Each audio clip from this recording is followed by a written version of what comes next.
السلام علیکم، میں حکیم بشیر احمد آج ایک اکسیر جست کا نسخہ لے کر آپ لوگوں کی خدمت میں حاضر ہوا ہوں۔ یہ جست کی اکسیر بنتی ہے۔ میں ہر نسخے میں تو نہیں بلکہ زیادہ تر نسخوں میں یہ ضرور کہتا ہوں کہ میرے بھائیوں، جب بھی کوئی نسخہ بنائیں تو اللہ کو یاد کریں، ہمیشہ اللہ کا ذکر کریں، بسم اللہ الرحمن الرحیم، درود شریف، اور اللہ پاک کے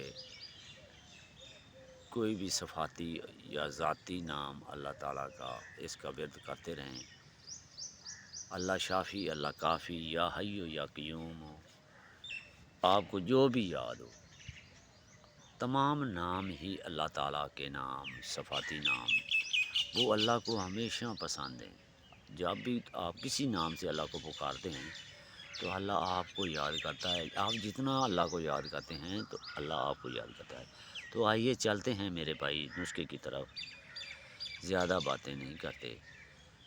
تو آپ نے کیا کرنا ہے، اکسیر جست، نسخے کا عنوان ہے اکسیر جست۔ آپ نے نمک زقوم ناگ فنی، آپ نے نمک زقوم یعنی کہ ناگ فنی ایک سیر لے کر ایک پاؤ کڑھائی میں بچھا کر اوپر نشادر 2 تولہ رکھ کر باقی نمک اوپر دے کر خوب دبائیں۔ پہلے نرم پھر تیز آگ جلائیں۔ اوپر کرید کی لکڑیاں رکھ کر جب یہ کرید کی لکڑیاں جل جائیں تو سرد کر کے نشادر نکالیں۔ کرید کی لکڑی رکھ لیں یا کوئی اور،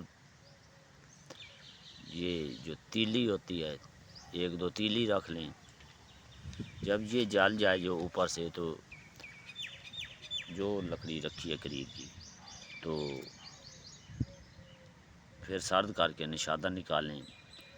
جست گلا کر 10 بار کسی تیل میں بجھائیں، یعنی کسی بھی تیل میں آپ بجھا سکتے ہیں، ضروری نہیں کہ یہ السی کا تیل ہو، میٹھا تیل ہو یا سرسوں کا تیل ہو۔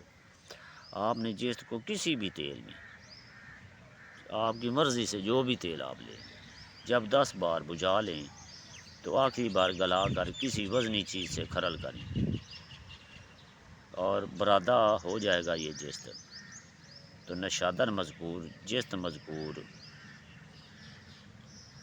کے ساتھ کھرل کر کے اس کے ساتھ دار چکنا ہم وزن، جتنی جست ہو، تولہ جست ہے تو تولہ ہی دار چکنا، اس کے ساتھ کھرل کر کے رکھیں گے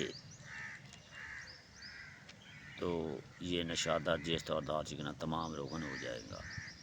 آگ پر ہلکا سا تشویہ دینا ہے تو یہ روغن ہو جائے گا، اور اس روغن کو مس پر طرح کریں گے تو یہ شمس بنا دے گا۔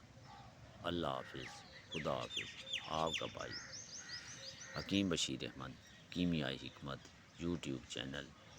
اگر نسخہ پسند آئے تو سبسکرائب کریں، لائک کریں، گھنٹی کے نشان کو آن کریں۔